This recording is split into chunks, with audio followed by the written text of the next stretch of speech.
नमस्कार दोस्तों, आप सभी का लर्निंग इंडिया विद एमबीके के इस सोशल प्लेटफॉर्म पर स्वागत है। दोस्तों, हमने पिछली वीडियो में भारतीय संविधान के भाग 5 को संक्षिप्त रूप से समझा था, जिसमें हमने आपको बताया था कि भारतीय संविधान के भाग 5 में कार्यपालिका, विधायिका, न्यायपालिका और साथ ही सीएजी का उल्लेख किया गया। दोस्तों, आज के वीडियो हम कार्यपालिका के एक प्रमुख भाग राष्ट्रपति अर्थात भारत के राष्ट्रपति के बारे में विस्तार पूर्वक चर्चा करेंगे। दोस्तों, अभी तक आपने पिछली वीडियोस नहीं देखी हैं तो उनकी लिंक नीचे डिस्क्रिप्शन में डाल दी गई है, आप वहां पर जाकर इन वीडियो को देख सकते हैं। और दोस्तों, अभी तक आपने हमारे चैनल को सब्सक्राइब नहीं किया है तो नीचे रेड बटन पर क्लिक कर आप हमारे चैनल को सब्सक्राइब कर लीजिए। दोस्तों, आज का जो विषय है राष्ट्रपति, उसे प्रारंभ करते हैं।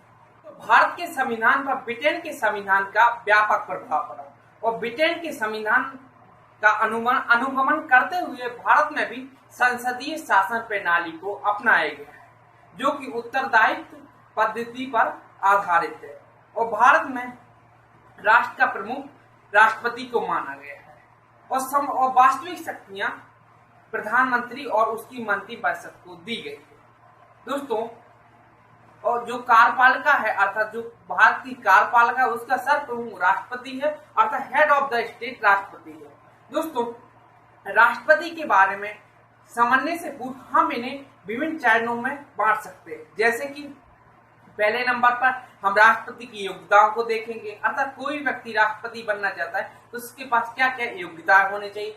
और दूसरे नंबर पर हम राष्ट्रपति के निर्वाचन से संबंधित विभिन्न प्रावधानों को देखेंगे। इसके पश्चात दोस्तों वोटिंग स्थल अर्थात जहां पर राष्ट्रपति के चुनाव हेतु वोटिंग डाली जाएगी वो स्थान क्या होगा, इसके संबंध में चर्चा करेंगे। इसके पश्चात राष्ट्रपति के शपथ से संबंधित विभिन्न प्रावधानों के संबंध में चर्चा करेंगे। तत्पश्चात हम राष्ट्रपति के कार्यकाल के बारे में चर्चा करेंगे। इसके पश्चात अगर भारत का राष्ट्रपति संविधान का अतिक्रमण करता है तो उसके संबंध में क्या प्रक्रिया होगी अर्थात महाभियोग की प्रक्रिया के बारे में चर्चा करेंगे। तत्पश्चात दोस्तों हम भारत के जो राष्ट्रपति के बाद जो शक्तियां दी गई हैं अर्थात उनकी कार्य एवं शक्तियों के बारे में विस्तार पूर्वक चर्चा करेंगे। इसके पश्चात दोस्तों हम राष्ट्रपति के विशेषाधिकारों को समझेंगे। इस प्रकार दोस्तों जो संपूर्ण टॉपिक है भारत का राष्ट्रपति अर्थात राष्ट्रपति संबंधित जो विभिन्न प्रावधान है उसको हम एक एक का क्रमबद्ध रूप से समझना प्रारंभ करें। पहले नंबर पर राष्ट्रपति की योग्यता। दोस्तों, अगर कोई भी व्यक्ति भारत का राष्ट्रपति बनना चाहता है तो उसके पास निम्नलिखित योग्यताएं होनी चाहिए, जैसे वह भारत का नागरिक होना चाहिए। पहली योग्यता तो यह है कि अगर कोई व्यक्ति भारत का नागरिक बनना चाहता है तो उसे भारत का नागरिक होना चाहिए। इसके पश्चात और उसकी आयु 35 वर्ष से पूर्ण होनी चाहिए और साथ ही वो लोकसभा का सदस्य बनने की योग्यता रखता हो और किसी भी प्रकार के लाभ का पद धारण न करता अर्थात वो किसी भी प्रकार की केंद्र सरकार एवं राज्य सरकार से संबंधित नौकरी में पदस्थ न हो।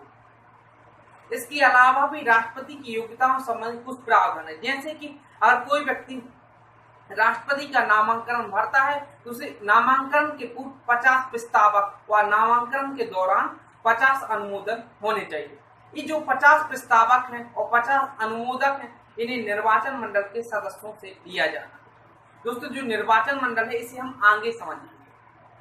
और दोस्तों अब दूसरे नंबर पर हम समझेंगे निर्वाचन। दोस्तों, राष्ट्रपति के निर्वाचन संबंधित दो प्रावधान है, पहला निर्वाचन मंडल और दूसरा निर्वाचन की प्रक्रिया।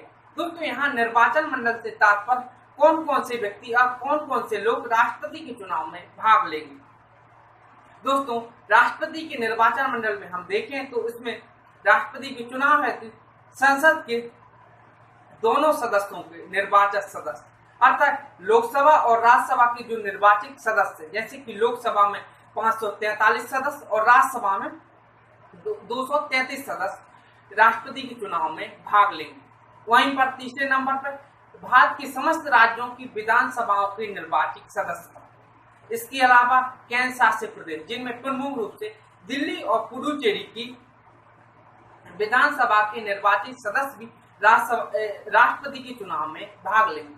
इस प्रकार जो राष्ट्रपति के चुनाव में निर्वाचन मंडल है पूर्ण होता है। वहीं पर दोस्तों निर्वाचन संबंधी जो दूसरा तथ्य है निर्वाचन प्रक्रिया, इसका उल्लेख संविधान के अनुच्छेद 55 में किया गया है।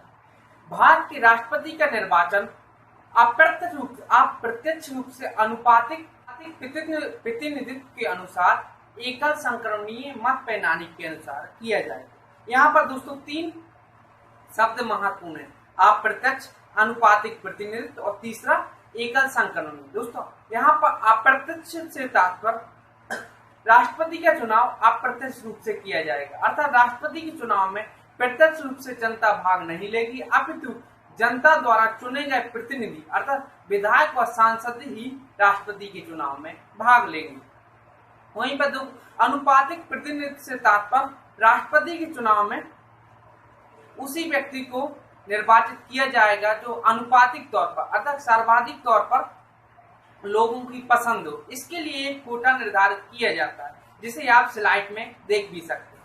वहीं पर दोस्तों तीसरा है एकल संक्रमणीय मत प्रणाली। दोस्तों एकल संक्रमणीय मत प्रणाली से तात्पर्य यदि राष्ट्रपति के चुनाव में एक या एक से अधिक उम्मीदवार खड़े होते हैं तो राष्ट्रपति के चुनाव में वरीयता क्रम के अनुसार मतदान किया जाएगा, अर्थात एक ओर राष्ट्रपति के चुनाव में भाग लेने वाले सदस्यों के नाम और दूसरी ओर वोट देने वाले नागरिकों की वरीयता दी जाएगी, अर्थात एक ही व्यक्ति समस्त सदस्यों को वोट देगा लेकिन प्राथमिकता के आधार पर।